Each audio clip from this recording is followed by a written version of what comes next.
Welcome to WMNF 88.5 FM and WMNF.org. You're listening to the Tuesday Cafe. I'm Sean Kinane. Today we're going to talk about a subject that everyone is concerned about, the Russian invasion of Ukraine. And during the show, I want to give you, the listener, the chance to weigh in about your thoughts on the conflict and how the U.S. is responding. We won't take calls right away, but I do want you to get in the queue if you'd like. The number to call in is 813-239-9663. You can also email dj@wmnf.org, or you can text 813-433-0885. And my guest is joining me by Zoom this morning. Bob Buzanko is a history professor at the University of Houston. He's author of a number of books and essays on the Cold War, the Vietnam War, U.S. military intervention, the military-industrial complex, that is, and the military budget. So I'd like to welcome you to WMNF's Tuesday Cafe, Bob. Good morning, Sean. Thanks for having me. All right, good morning. We can hear you loud and clear. I'm so glad you can join us.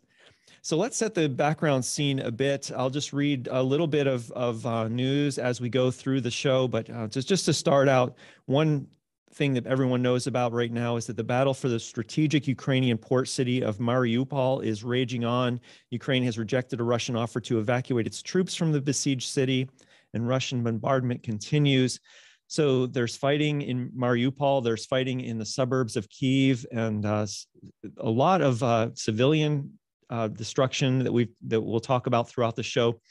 But what can you, let's just ask you to start out by saying, why do you characterize this as an act of aggression and a violation of international law by Russia?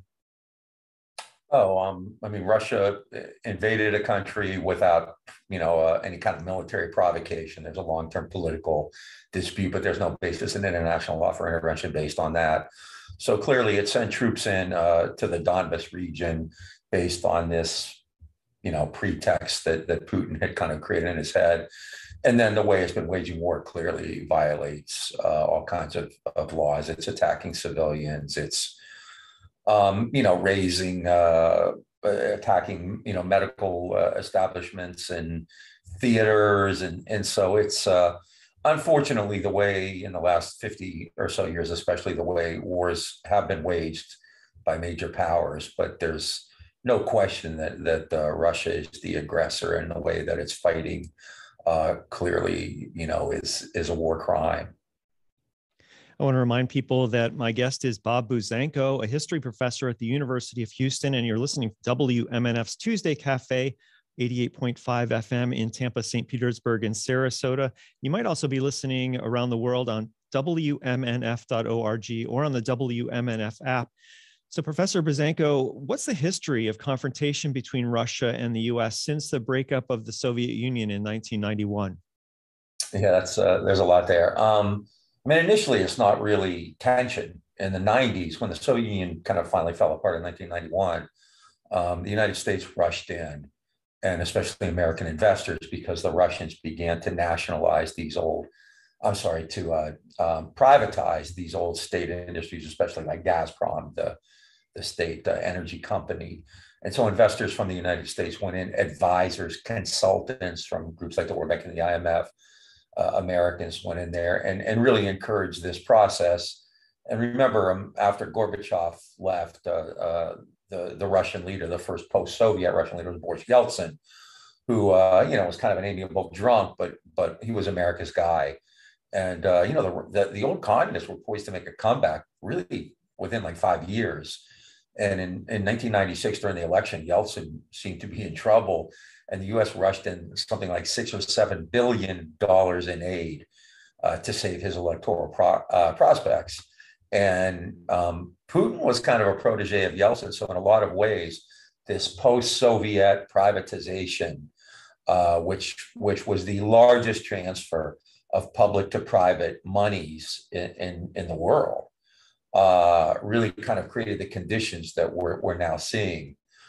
So yeah, it's in the old Soviet Union, the Russian Federation, the standards of living dropped tremendously because they lost that old safety net. Life spans went down, healthcare went down. So it was really kind of a mess. But the United States, this was kind of what the United States envisioned, in a sense, kind of what the Cold War was all about, right? Getting into these places, getting these new markets, privatizing these key industries.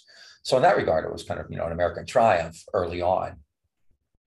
And you touched on this during that explanation about the oligarchs. And so you have these nationalized industries and they have to be privatized, or at least the call was that they were going to be privatized. Essentially what that did is it created these fiefdoms where these oligarchs could get super wealthy. And so 30 years later now, you have these, they're kind of on the run, the Russian oligarchs, they're docking their yachts in Turkey today and so forth. So what would you say the role of the US and capitalism is in creating these Russian oligarchs? Oh, it's vital. I mean, absolutely. I mean, a lot of the people who kind of took control of these newly privatized industries were connected to the old Soviet government, right? A lot of them were like nomenklatura or military leaders. But I mean, absolutely. And this is what happened throughout Eastern Europe. I mean, if you look at all of those countries, America, Western capital, not just the US, but Western capital kind of rushed in. The IMF and World Bank finally took an interest in these countries and, really created this really stark chasm between this smallish number of these old officials who got incredibly wealthy, some of the wealthiest people in the world, and then the rest of the people, many of whom had lost those safety nets that they had with regard to things like education and healthcare and scientific research and things like that. So the U.S. clearly had a huge role in that. That's what the Cold War was about: getting access to those markets, to invest, to get raw materials, to get resources and things like that. I want to remind people that our guest is Bob Buzzanco, a history professor at the University of Houston, and we're speaking to him today on WMNF's Tuesday Cafe. I'm Sean Kinane. The number to call in is 813-239-9663. You can also email dj@wmnf.org. You can text 813-433-0885. If you do text, please sign your name to that so we know who we're talking to. It's 10:13 in the morning here. And I want to ask Professor Buzzanco here about in the early 1990s, so right around the time of the fall of the Soviet Union, we had George W. Bush was the U.S. president, James Baker was in the U.S. Government. What did they promise to Russia about whether or not NATO would expand? That it wouldn't. George Herbert Walker Bush and Jim Baker, who was Secretary of State at the time, and this began even before while Gorbachev was still, in control, because that was a great concern for this. I'm not going to sit here and defend, Stalinists or anything like that, but just in terms of international politics, anytime you have a bunch of enemy countries on your border, it's an issue for concern, and that clearly was the case for the Soviet Union with regard to NATO, and then. With the Soviet Union no longer communist and losing key parts of its own country, really, the Baltic states, Ukraine, then their real concern was that NATO and the U.S. defense security spectrum would expand further eastward. And so Bush Sr. and Baker brought this up and this comes from Baker and Bush's people. This isn't just, like hearsay, reassured Gorbachev that the U.S. didn't have any intention of moving beyond, where it already existed. I think NATO had like 15 members at the time, I believe. And, they told, the Russians not to worry about that there weren't these, expansionist ambitions. And, and like I said, that's been kind of confirmed by a lot of people who were on the scene at the time, and that whether it was an assurance or a promise or a policy or a plan didn't last very long. We've been talking about the history, especially around the time of the breakup of the Soviet Union, the history that may have led up to this conflict. Let me just pepper in throughout the show some of the headlines from today. So Russia has warned that relations now with the U.S. are on the verge of a breach. They've cited President Biden's criticism of Russian President Vladimir Putin.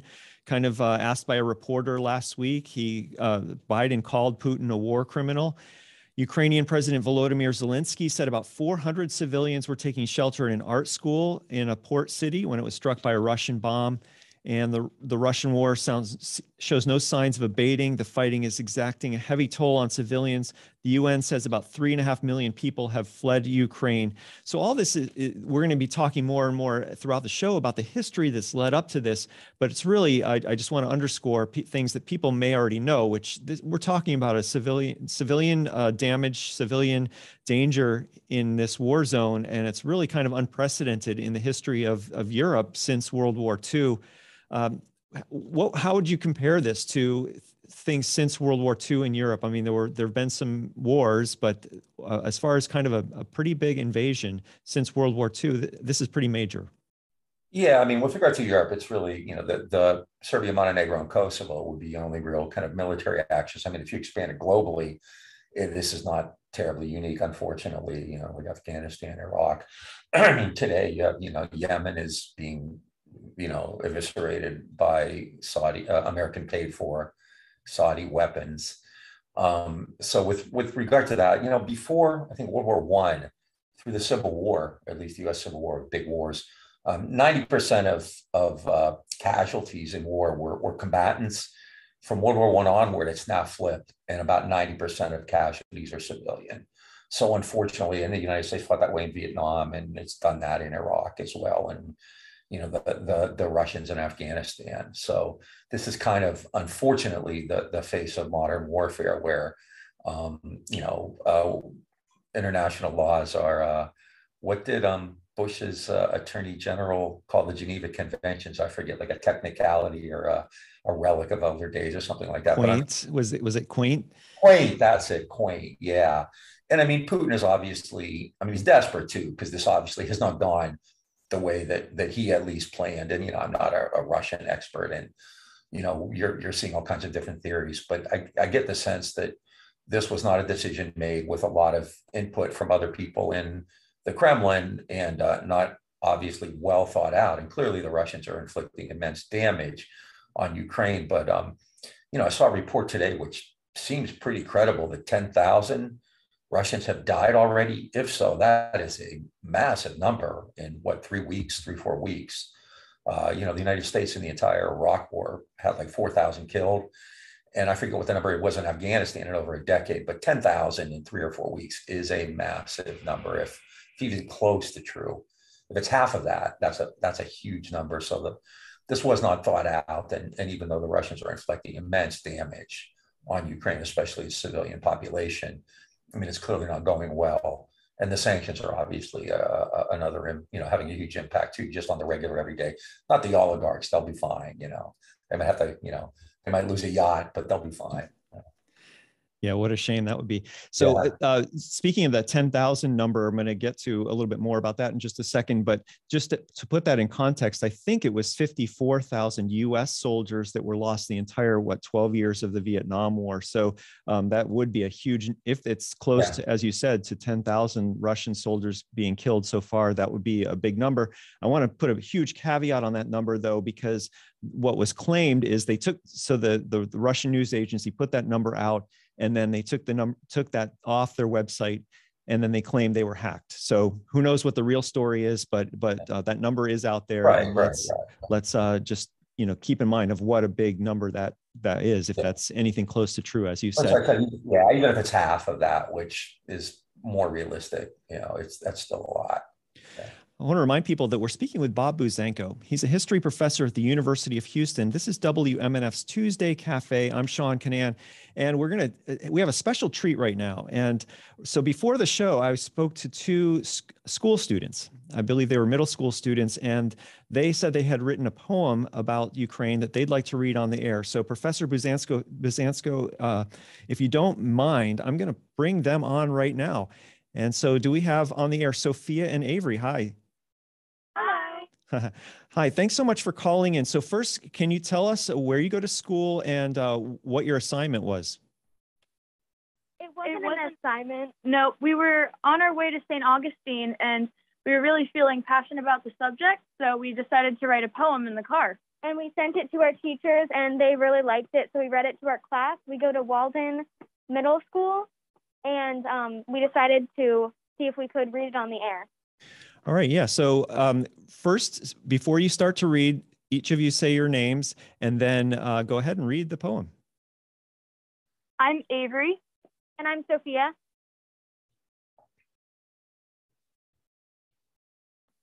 Oh. Bombs exploding, families retreating, lives ruined. For what? Satisfaction of a dictator? Wealth, land, greed? With awareness, we plant a seed. Now you know, you can help. Spread the word, help Ukraine. Words can't describe, but we can try. People devastated, towns abandoned, time stopped. Their lives were put on hold. No one knows how young, how old we will be when this all stops. Hopefully soon. Lives devastated, people dying. When will they make it out? Will this stop? Will it stop? Hope should be around the corner, but instead across the world, stuck in traffic. When will it get here? People wishing, hoping, make it stop. Well, thank you, Sophia and Avery. Appreciate you letting us know about that and that you called in and read your poem on the air. Thank you. All right, thank you. Take care. Have a good day. Well, thanks so much to Sophia and Avery for reading that poem that they wrote. They're sixth graders at Walden Middle School in Pinellas County. So thank you for that. Turning back, I want to remind people that my guest is Bob Buzanko, a history professor at the University of Houston. You're listening to WMNF Tampa, 88.5 FM. And we're talking now about the Russian invasion of Ukraine and kind of the history that led up to it. President Biden added a stop in Poland to his upcoming trip to Europe for urgent talks with NATO and European allies. The trip comes as Russian forces concentrate their fire upon cities and trap civilians in their nearly month-old invasion of Ukraine.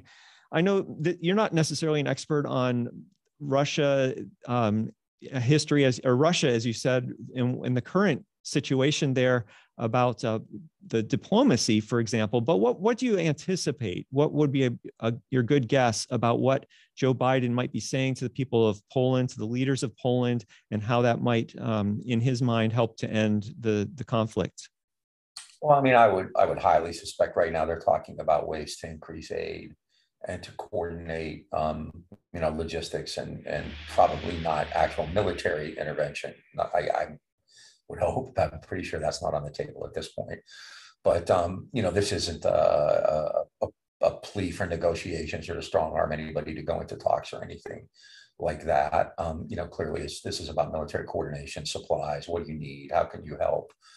Logistics, intelligence, things like that. This is a kind of I would assume a military planning conference more than a diplomatic conference. I like this. I hope otherwise, but I'd really be surprised. There seems to be no impetus right now other than rhetorical and probably on Zelensky's part for negotiations. And on that note, Zelensky, the leader of Ukraine, keeps asking the U.S., Britain, Canada, he's going on video conferences to all these leaders and all these parliaments around the world, asking for a no-fly zone. And the U.S. so far has been reluctant to that. NATO has been reluctant to that so far. What would a no-fly zone mean over the skies of Ukraine? Yeah, I mean, I've been pretty critical of Biden, frankly, but this is absolutely the correct decision. And by the way, I also co-host a podcast called the Green Red Podcast, and we've done a bunch of shows on Ukraine, including a whole show on what a no-fly zone is. No-fly zones are fairly recent developments. They kind of came about as a result of the Iraq War. You essentially create a cordon in the sky. And so with regard to this, you would basically say that the Russian, airspace above Ukraine is off limits to the Russians. And if the Russians do send planes into that airspace, they are, open to being shot down by American, in this particular case, it would be American or NATO forces. Like in the 1990s, I think the first one was established in either late 91 or early 92 in Iraq. The United States just began to shoot down Iraqi planes, and then in Serbia and Montenegro, the same thing. It's an incredibly provocative measure. It would put the U.S. or NATO in direct conflict with the Russians, which at this particular point would not be a good idea. I mean, I'm not, World War III, I think we may be getting ahead of ourselves, but it's clear it would be provocative. It would expand the war and, put the U.S. and Russian troops. I mean, even if it's NATO, it's essentially the U.S. because the U.S. is paying for most of this. So it would put it into a direct conflict, and it would, escalate the tensions even more. So it's a last ditch effort. There's no need for it. It's unduly provocative. You need no negotiation, and it's not going to, the real thing here is you want fewer people to die, right? Both Russians and Ukrainians, and clearly a no-fly zone would ratchet up, ramp up the fighting, which is, the opposite direction, I think, where they should be going. You want some kind of negotiation. So, yeah, no-fly zone. You just essentially say that airspace is off limits, and if you enter it, we can shoot you down. And when the U.S. did it in Iraq, it didn't even have any kind of like UN or any kind of recognition like that. It just did it unilaterally. And the UN Secretary General at the time, I think it was Boutros Ghali, so it's illegal. And I think in Serbia, Montenegro, and then Kosovo, it did get authorization, but it's pretty provocative. It's like, World War I sinking the Lusitania or something like that. It's actually not that far off from something like that. Our guest on WMNF's Tuesday Cafe is Bob Buzzanco, a history professor at the University of Houston. I'm Sean Kinane. It's 10:27 in the morning, and we will take your calls if you join us at 813-239-9663, or you can email dj@wmnf.org. You can also text 813-433-0885. Let me read one of the emails that has come in. This is from DeMarco, and he says, Donald Trump helped the Russian oligarchs rob the Russian people blind. He money laundered for Russians for years using real estate after 4 bankruptcies when no one else would loan him money. There was always Vlad. Hey, Junior, my house cat says it's sedition. Thanks for clearing that up. So this is an email that comes in from DeMarco tying the former president of the United States, Donald Trump, to the Russian money laundering. Any thoughts on that, Professor Buzzanco? Yeah, I've always been kind of an apostate. I mean, I loathe Trump. I always thought the Russian kind of allegations kind of got a little out of control. And I think it was partly because in 2016, the Democrats ran such a horrific presidential race, they needed to blame somebody else. Clearly, Trump, had an affection for Putin. But if you look at what actual policy was, not really as much as you would think. I don't know about allegations of money laundering or anything like that. I mean, I wouldn't put past Trump. He's probably laundered money all over the world. And, clearly he had the issue with Ukraine that led to his impeachment. So it didn't help things. But, as much as I like to give Trump responsibility for a lot of things, this precedes him by a lot. And, actually, I think more important really would be Trump's policies toward NATO, where he was pretty critical of NATO. He often said that, the Europeans need to pay more and thought NATO shouldn't expand. So, in that sense, when, I'm not sure how much I would hold him accountable for this particular, intervention. I mean, the actual fighting began in 2014 when Obama was president, and U.S. aid to Ukraine began to flow in pretty heavily at that time. Trump may have his fingerprints all over this. I just don't know what we know for sure. And that's kind of, as a historian, I try to look at what we actually know. Well, staying on the Trump subject for just a second, because you mentioned that Trump was always pushing these EU countries to spend more on NATO. And kind of in the last few weeks, we've seen maybe Trump getting what he wanted, because Germany, which has always had tried to keep in its defense budget, has really, its defense budget is skyrocketing. It's unprecedented levels at least in the last few decades for Germany, how much they're going to be spending on defense. And a lot of these other NATO countries are considering whether they should be spending more. And I'm using a euphemism, and I shouldn't. When I say defense, when I have said defense in this conversation, I'm not talking about defense. I'm talking about buying, purchasing, and potentially using weapons of war. And all these things are happening more and more now, which is exactly what Trump had asked the EU countries to be doing. Yeah, absolutely. I mean, and it's kind of ironic because before Trump, people who were kind of critical, or people on the left, that was kind of, they were pretty critical of NATO and the entire military budget. But with Trump, I mean, the personal hatred of him was so great that they kind of flipped and they became what I call NATO liberals. And this is kind of, they're getting what they wanted now. Yeah, defense budgets are going up. The Europeans are spending more money, on defense, and clearly the proximate cause of this war absolutely is the Russian invasion on February 24th or whatever. But there's a lot more to it than that, and it's about more than Ukraine. I think Russia has this kind of traditional sense of power. There is a sense of encirclement, whether it's legitimate, whether it's correct or not. I think it's legitimate when you have an alliance. I mean, since the original NATO, 15 more countries have joined it. And, NATO really doesn't have an enemy. I mean, after the Soviet felt NATO was established before the Warsaw Pact to fight against the Soviet Union. With the Soviet Union gone, it didn't really have a purpose. And I think the war in Kosovo was partly to give NATO something to do. And now they've added 15 countries. So, I mean, Putin can be, everything you say about him, any words you use are okay. But the reality is there is, I think, a legitimate sense that, they're being surrounded by rival countries. And, repeatedly the Russians, there was a big meeting in Bucharest in 2008 of NATO members where they actually talked about bringing Ukraine and Georgia into NATO, and Putin very clearly said that's a hostile act. And those words were used repeatedly. And a bunch of American, elder statesmen, including, and I can't believe I invoke Henry Kissinger favorably, including Kissinger, who said this is a really provocative act. And you had George Kennan, a famous diplomat, and Robert McNamara, the famous Vietnam Secretary of Defense, and William Perry, who was Clinton's Secretary of Defense, and William Burr, who's currently the head of the CIA. Just a laundry list of Americans who were saying, expansion of NATO is a provocative act and it could lead to hostilities. So again, that's not, you have to be very careful today not to appear to be defending Putin or pro-Putin, because clearly I'm not at all.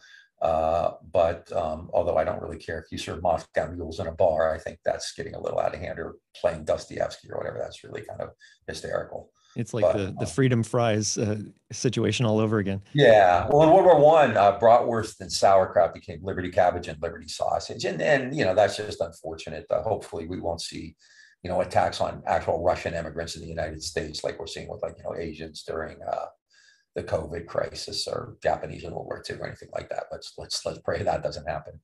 But it's getting a bit out of hand. But Putin is clearly the aggressor here. But there's a long train that leads to it. Things don't just happen. I always tell the professor, I tell my class, the Japanese didn't wake up on December 7th and say, let's go bomb Pearl Harbor. And there weren't a bunch of Saudis, and Al Qaeda on September 11th who said, let's go hijack some airplanes. There's always a long context to that, and we ignore it, whether it's good or bad. You ignore it at your own peril. You should understand these things, and understanding them or being nuanced doesn't mean you defend the Russian invasion, which is indefensible. And that long history is what I hope that we're bringing into more context today here on Tuesday Cafe with Professor Bob Buzzanco, a history professor at the University of Houston. And we're talking about how maybe the breakup of the Soviet Union and the history since then, and NATO's expansion, how this has all kind of been a pretext to what is happening today. You're listening to WMNF Tampa, 88.5 FM. It's 10:34 in the morning, and you can join the conversation by emailing dj@wmnf.org. During that last response, Professor Buzzanco, you were talking about the idea that was floated of Ukraine possibly joining NATO. When this conflict ends, when it eventually ends, who knows? Hopefully, if it's in days or weeks or however long it takes, I think it seems like one context or one piece of the puzzle will be for Ukraine and for NATO to make a promise, maybe even say make a promise again, that Ukraine will not become a part of NATO. Do you agree with me that is going to almost have to be a prerequisite for peace to happen? Oh, absolutely. Yeah, that's clearly one of the bigger issues here. I think the two kind of very public issues are the two eastern regions, Donetsk and Luhansk, which make up the Donbas region, which, there was a referendum in 2014, and I don't know how legit it was, where they voted for, to be an autonomous region for sovereignty. So that's clearly part of it. But NATO is big too. Yeah, that's kind of I think a line. Short of a Russian humiliation where Putin was ousted or something like that, it would have to be pretty bad for Ukraine to join NATO. And let's face it, I mean, NATO with 30 countries on it wasn't able to prevent this crisis from happening. So rather than strengthening NATO, I think this shows just, that it's actually not a very, it's great for, defense companies and for weapon sales, which have blown up. And, we actually on the Green and Red podcast just did a show on that with William Hartung, who's like the guy to go for arms sales and arms exports. And I mean, that's gone up considerably. The CEO of Raytheon in January, before this all began, said, the crises, I think he said in Yemen and Ukraine pose, great prospects for our bottom line, for our stock numbers. So, I mean, I'm not being conspiratorial or crass, but that's just a fact of life, that crises like these do. The U.S. already has an $800 billion military budget, and it's going to ask for supplemental appropriations now. That's what they did in Vietnam. They passed a military budget, and then every 4 or 5 months or every half year, they go back to Congress and say, we need more money. And so that's already happening. And, the U.S., I mean, the other thing, and it's kind of, the Russians clearly are inflicting immense damage on Ukraine. Russia is not anywhere near the modernized and powerful military force that the U.S. or even the Chinese are. The Russians do have more nuclear weapons, but they tend to be more outdated technologically. They're not nearly as advanced as the United States. And if you include NATO in that, there's just an immense and overwhelming advantage for the West in this. So, I mean, Russia and the U.S. are not equal adversaries by any means, which I think even more kind of makes you wonder what Putin was thinking. I guess he thought he'd go in and get a really quick victory, and the West wouldn't get involved in it. I don't know why he would think that, but clearly, I mean, in terms of just the balance of forces, the U.S. and the West have an immense advantage. Again, that doesn't help the people of Ukraine right now who are getting pummeled and killed. Our guest is Bob Buzzanco, a history professor at the University of Houston. This is WMNF's Tuesday Cafe. I'm Sean Kinane. Earlier in the conversation, Professor Buzzanco, you mentioned that Russia felt a sense of encirclement. And I think that, maybe even summing up a little bit of what we talked about earlier, but this is, that sense of encirclement was a different feeling than they expected, that they anticipated after the breakup of the Soviet Union, when there seemed to be peace and there seemed to be an agreement that NATO would not encroach more upon the former Soviet bloc. How did that change during the 90s and up to today? Yeah. And again, going back to what you said at the beginning correctly, right? George Herbert Walker Bush and Jim Baker actually kind of had made these, had these discussions and made assurances. I think it's fair to say that NATO wouldn't expand, and that, and as I said, U.S. and Western investment poured in. So, and they saved Yeltsin. I mean, there was a Time magazine cover, I think it was 1996, had Yeltsin, kind of a cartoon of Yeltsin on the cover saying "Yanks to the rescue," because he was about to lose that election and the old communists were about to come back into power. So it seemed like, the United States was kind of, in good shape and getting what it wanted. But both Clinton and then even, the Bush and Obama, kind of didn't, they all kind of used phrases like, Russia's a third world country. William Burr, who was Secretary of Defense under Clinton, talked about a cabinet meeting where they were discussing NATO. And Perry, I don't know if I said Burr, but I meant William Perry. Perry said, let's, like, NATO brought it back. We told them we wouldn't expand. And Al Gore kind of led the hawkish charge and said, who cares about Russia? They're not a power anymore. We can do what we want there. So you have these kind of what seem, contradictory impulses, right? You want investment in Russia. You want to create these kind of capitalist opportunities there. You want to be able to invest. You want to be able to get resources.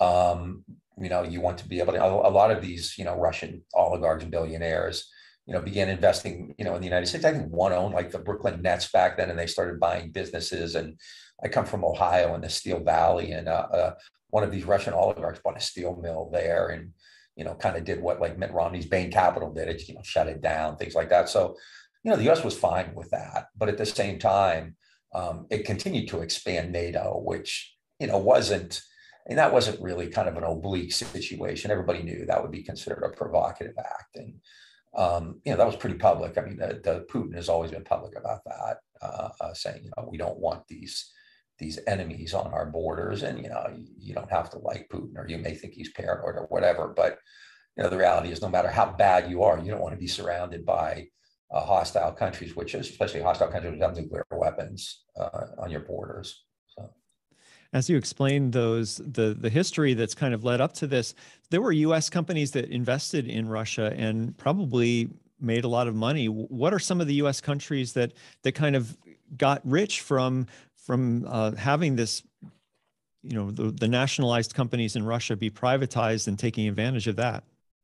Yeah, I mean, there were people who invested heavily in, just kind of the heavy industries, the construction, steel, gas, things like that. But right now, look at, the American corporations pulling out, right?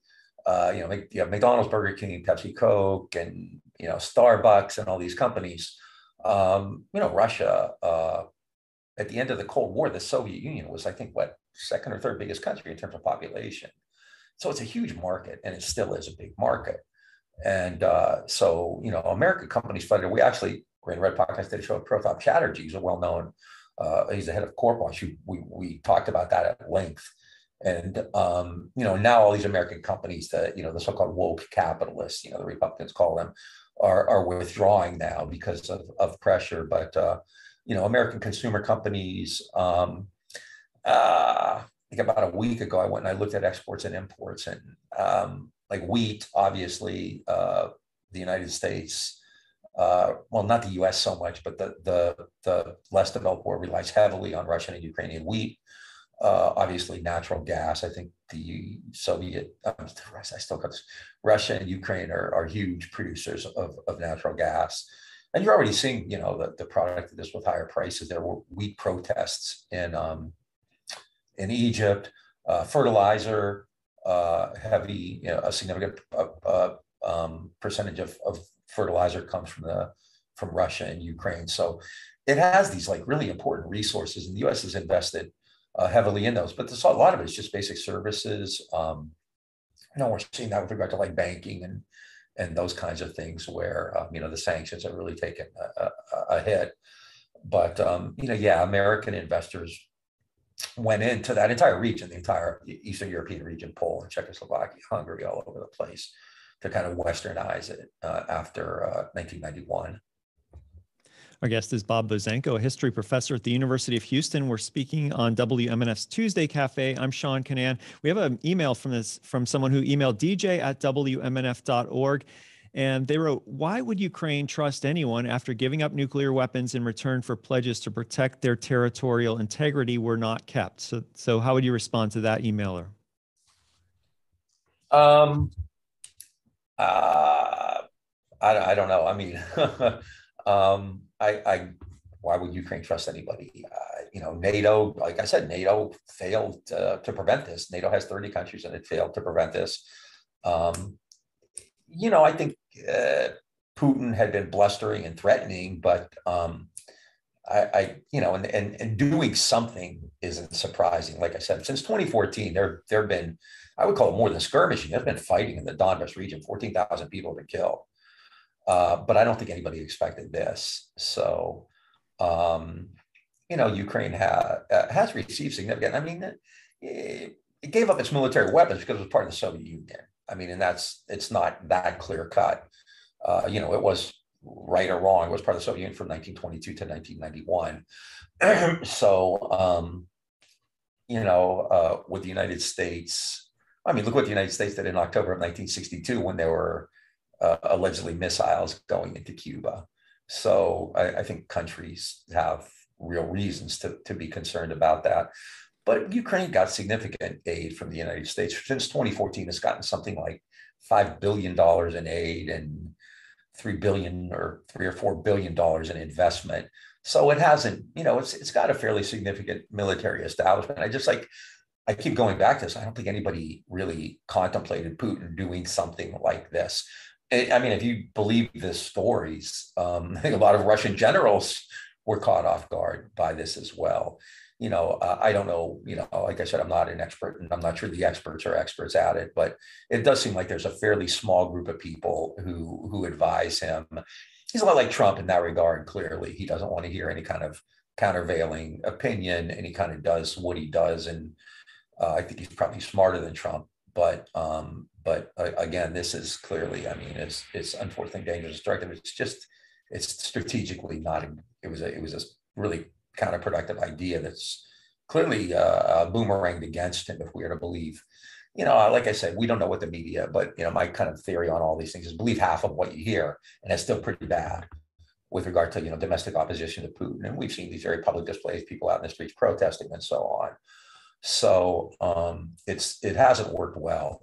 And I mean, the Russians clearly still have an immense capacity to do damage, and we're seeing that every day. And a battle in Kyiv could be incredibly ugly. Kind of probably the worst you've seen in Europe since World War II. Could involve street fighting and house fighting and things like that, which is catastrophic. And nobody wants to contemplate that. The number of refugees is immense. But I think if anybody on February 23rd had said this is how it's going to play out, we would have said, no way. Our guest is Bob Buzanko, a history professor at the University of Houston. You're listening to WMNF's Tuesday Cafe. I'm Sean Kinane. It's 10:47 in the morning, and we will take your emails and calls till the end of the show, 813-239-9663. You can also email us at dj@wmnf.org. You can text 813-433-0885.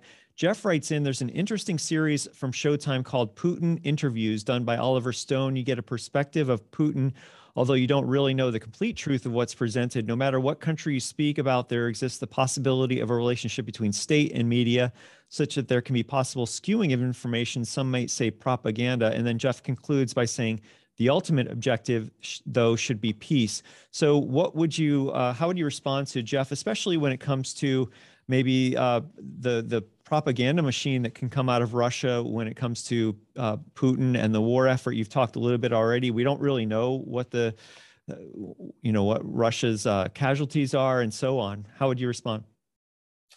Oh yeah, every country has propaganda, right? I mean, how often does the media get upset about Yemen?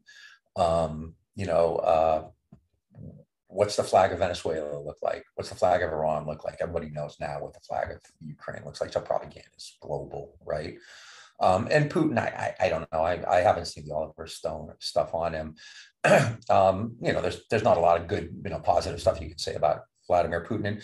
And, before this, Russia was in bad shape. They were getting thumped by COVID, just like the United States is. The United States has 1 million people now dead from COVID, and there's no outcry over that, which I think is, to me, COVID is way more scary than what's going on in Ukraine right now. The ruble, which is kind of really caved now, was already in distress. Russians, there were shortages. So, things weren't going great before the invasion of Ukraine, and clearly it's getting worse now. I have some colleagues and friends here who are Russians who, are pretty, clear-eyed about Putin. And they seem to indicate that, some Russians apparently buy it. And there are some Russians who believe that this is all propaganda or a false flag information, but there are Americans who believe in QAnon and Alex Jones. So I don't think that's unique to any particular country or ethnicity. Putin, it's not hard to see what he is, right? He's he's dictator. He's, like I said, a lot like Trump, but at least Trump didn't or was prevented from invading other countries, whereas Putin is now inflicting immense damage on it. What I've read about the Oliver Stone stuff kind of takes him to task for going easy on Putin. I don't know if that's true or not, because, now, especially we're in this context, this culture where you have to turn this guy into Hitler, which is, like, no offense, that's ridiculous. And that's kind of offensive to Hitler's victims. This guy, say what you want about him, Putin is not, Hitler any more than Saddam Hussein or, anybody else, or Trump. I think when the left started calling Trump Hitler, that was ridiculous too. So let's try to be a little even-handed about this. Hitler could have just created a global war that led to probably 100 million deaths. So, I think we need to kind of tap the brakes on a lot of this stuff and try to be a little more clear-headed and, kind of hope for negotiations and hope for an end to this rather than to kind of ratchet it up. Our guest is Bob Buzanko, a history professor at the University of Houston. You're listening to WMNF Tampa. And Professor Buzanko, during this conversation, a couple of times you've mentioned other conflicts that really are not getting the same kind of spotlight that the Russian invasion of Ukraine have been getting, even though they're honestly, in all honesty, they're just as deadly, they're just as horrific. The war in Syria, the war in the Saudi-led, U.S.-backed war in Yemen. What do you think it is? I mean, I not other analysts have asked this question before. I'm not trying to pretend that I have some sort of insight that no one else has. This is a common question these days, but it's still worth asking. What do you think makes it so that people are paying so much attention to the Ukraine invasion, whereas all these other conflicts really don't get all that much attention? I mean, the easiest answer is obviously in Ukraine, they look more like us, and it's a European country. Whereas, in Yemen or Sudan or Somalia or Syria, they don't. Remember, I forget now, it wasn't that long ago, there was a huge crisis in the United States. I live in Texas, which, well, you live in Florida, so I think they're similar. But in Texas, there was a huge, big deal. Like during the campaigns, people were saying, they're going to be Syrian refugees coming into Texas, and now, we embrace Ukrainian refugees, and they're getting rid of all kinds of processes to make it easier for them to come in. I believe Canada is offering either amnesty or maybe even citizenship. In Yemen, about 400,000 people have been killed. And Saudi gets 73% of its weapons from the United States. They just got Patriot, like literally in the last few days, Patriot anti-missile systems. 5 million people are on the brink of starvation. Joe Biden, on the day he announced sanctions against Russia, also announced new sanctions against Yemen, not Saudi. And for all that, Saudi wouldn't even take Biden's calls. Syria is a humanitarian disaster. Somalia, where the United States is still using drones. I think, people who don't look like us, there's clearly, if you look at like liberal and left commentary, it's based on race. And, it'd be hard to say it isn't. But there are also the question of resources. Places like Venezuela and Iran have a lot of oil. And the U.S. is in this weird position now of actually perhaps, which would be an unintended consequence, which probably would be, not a bad one, of kind of reaching out now and maybe talking to Venezuela and Iran because they have oil, to kind of ease this shortage of Russian oil coming on. Resources are very important. I think there's clearly always cultural and racial implications. You feel more comfortable, Zelensky is a charismatic figure, and the United States has rallied around him, and again, kind of tap the brakes on this Churchill stuff, there's just, this is kind of the way the world is structured. Europe is always most important, it always has been, and it still is. And plus in Asia, where the United States has interest, you have another superpower there, which in the long term is far more significant and substantial than Russia. Russia is not, Russia is like a giant that can stomp and claw and create great damage. But China, I think, has, the real potential to rival the US and already is economically. So if you're gonna have a new Cold War, I would have always thought China would have been the more likely place where the United States would have taken a stand, and it still may, depending on how this plays out. China's the wild card in all this, depending on what it does. China could clearly bring this to I think a more rapid conclusion, or it could just, look at each side, beat itself up, which is kind of what it's doing right now. You mentioned a new Cold War with China. We're getting way off topic here, but it's not far-fetched to think of a hot war with China, at least limited to start with the conflict in the South China Seas. I mean, the U.S. has boats patrolling there, and China is militarizing these islands that they've built there in the South China Sea. So it's hopefully won't happen, but it's not super far-fetched that there could be active fighting between China and the U.S. at some point. So I don't know where I'm going with that. I just got off topic, but since you mentioned it. I think you're right. China has, kind of been pretty precise in the areas where it's building up and where it's defending. The United States is a two-continent power, two ocean power, both Pacific and Atlantic. China's not. China has trade all over the world, but it's essentially creating a defense in those islands in Taiwan, and it's pretty advanced. So yeah, if there's a place where conflict is possible, it would be there. So I think you're right about that, and something that I would be far more worried about in terms of its global implication than what's happening. Not to, I mean, the humanitarian crisis in Ukraine cannot be understated. It's horrific. In the global picture, Ukraine does not have the significance that China does, and that's just being, strategically realistic. The way the people in charge, not the way you and I think. We're horrified by the scenes we see, but the people who run the world are thinking about strategy and geopolitics and resources and stuff like that.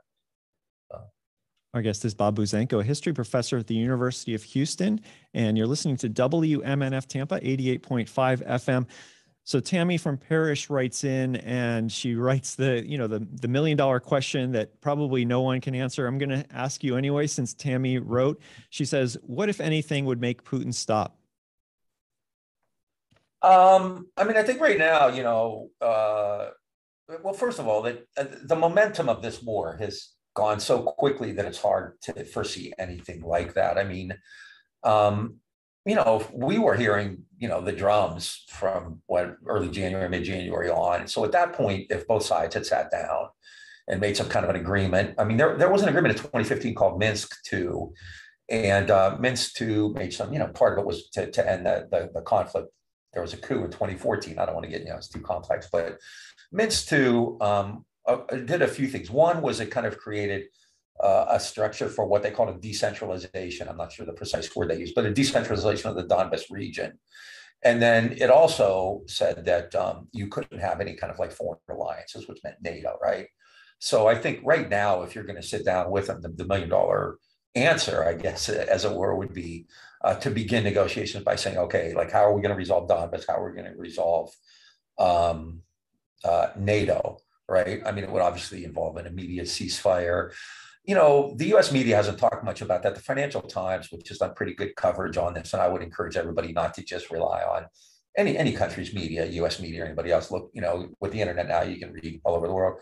I mean, the Financial Times has talked about talks and negotiations, and it has some coverage of China in this.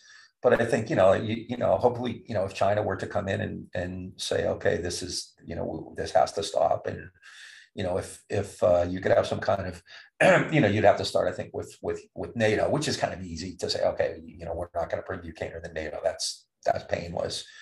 And the eastern regions, I think, would be a bigger sticking point. But I mean, Putin's so deeply involved, his credibility is on the line. It's kind of like the U.S. in Vietnam. Once you go in that deep, you look kind of weak. Your enemies, smell blood in the water, and your allies question your resolve. But keep in mind, too, when they talk about world wars, Russia kind of has one ally, which is Belarus. Now, 9 of the 10 biggest countries in the world have not taken a stand on this, which the U.S. media should really report more often. This is not a global crusade. It's a European and American crusade. But at the same time, Belarus is the only country in Europe, really, which is actively supporting the Russians. And so it's overwhelmingly, encircled by countries which do not support this. So, but Putin is in deep now, and I don't know, like, how you get out while maintaining some level of credibility. He has to find some kind of, I guess, face-saving measure or something like this. But yeah, I think you begin by saying, okay, let's talk about NATO, which I think is fairly easy. We're not going into NATO, and let's talk about the eastern regions, and then let's figure out how we're going to have a ceasefire, how we're going to withdraw, what kind of aid is available, what kind of reparations are available, just the stuff you do when you always end wars. Well, I want to thank you so much for joining us on WMNF's Tuesday Cafe today, Professor Buzzanco. Thanks very much. And as I said, we have a lot of stuff on this on Green and Red Podcast. Check us out on YouTube or podcast, but we've done like 8 or 9 shows, all kinds of backgrounders. I'm a historian, so I think it's important to understand the larger context. Thank you so much. This has really been great. It's a great show, and it's always nice to talk to somebody where you can kind of discuss stuff in some detail, because people have a very simplistic 22-second soundbite understanding of stuff. So it's really nice to be able to talk about it. Thanks so much. It was really a lot of fun and really informative. So I appreciate it. Great. Thank you. Professor Bob Buzzanco is a history professor at the University of Houston. He spoke about the Russian invasion of Ukraine. Green and Red Podcast is the podcast. We'll post video of this full interview. It'll be on our website, WMNF.org, later today. Thanks to John Dunn for answering phones. You've been listening to Tuesday Cafe. I'm Sean Kinane. Next Tuesday, my guest will be Douglas Griesenauer from United Way Suncoast, and we'll talk about things like the Tampa Bay region's unaffordable housing crisis. And if you like to hear more about that, you can stay tuned, because we're going to hear more about the housing crisis and other things just in just a few seconds. Wavemakers with Janet and Tom Scherberker is coming up, and their guest is Jessica Maroff, who is also with the United Way Suncoast, the CEO there. That's coming up after NPR headlines. You're listening to WMNF Tampa, St. Petersburg, Sarasota. Thanks for listening.